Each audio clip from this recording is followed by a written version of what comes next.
Hello, you're watching Bizworld with me, Adrian Seet. The government will announce the revised structure for the road tax involving electric vehicles EVs by year end. Transport Minister Anthony Loke said he had given a timeline to ministry officials on the revised road tax structure for EV to supersede the current structure, which will expire in 2025. He added consumers are having concerns about the road tax for their vehicles after 2025. This is because if the EVs follow the old formula of calculating the road tax, it may reach around 4,000 to 5,000 ringgit. The minister stated that he would discuss further on the matter with the Finance Ministry as well as other incentives to encourage the public to adopt the use of EVs for Malaysia's 2024 budget.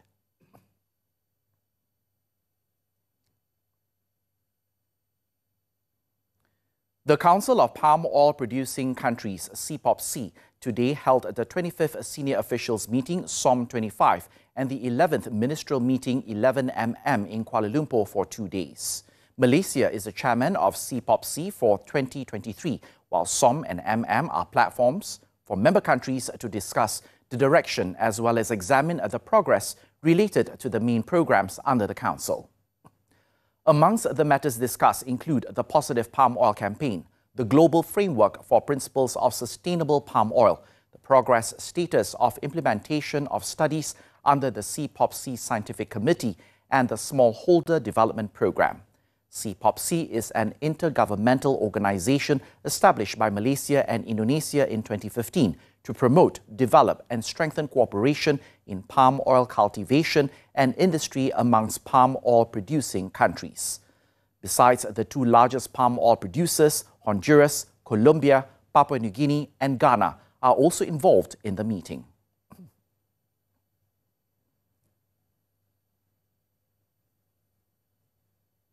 Meanwhile, Hong Leong Investment Bank has capped its 2023-2024 crude palm oil CPO price assumptions of 3,800 ringgit to 4,000 ringgit per tonne, pending further update on the El Niño development.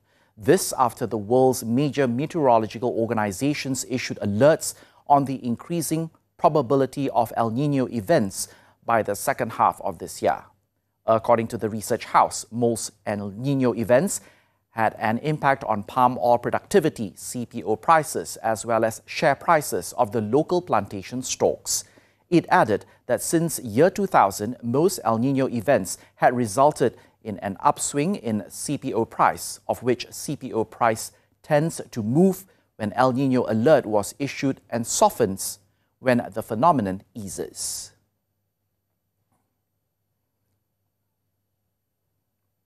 Fitch Solutions company BMI has raised the forecast for Malaysia's real GDP growth to 4.2% this year from 4% previously, following the better-than-expected 5.6% expansion in the first quarter. According to the research company, Malaysia's first quarter performance was well above consensus and its own expectations of 4.8%.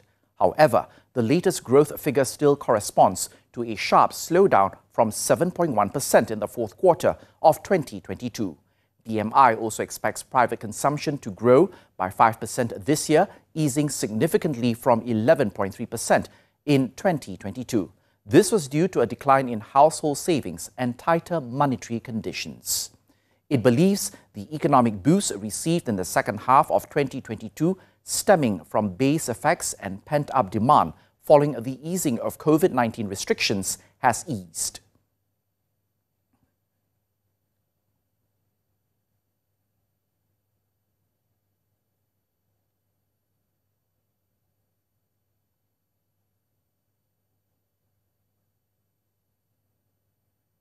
And that's all the time we have for Bizworld this time around. I'm Adrian Seet. Thank you for investing your time with us and stay tuned.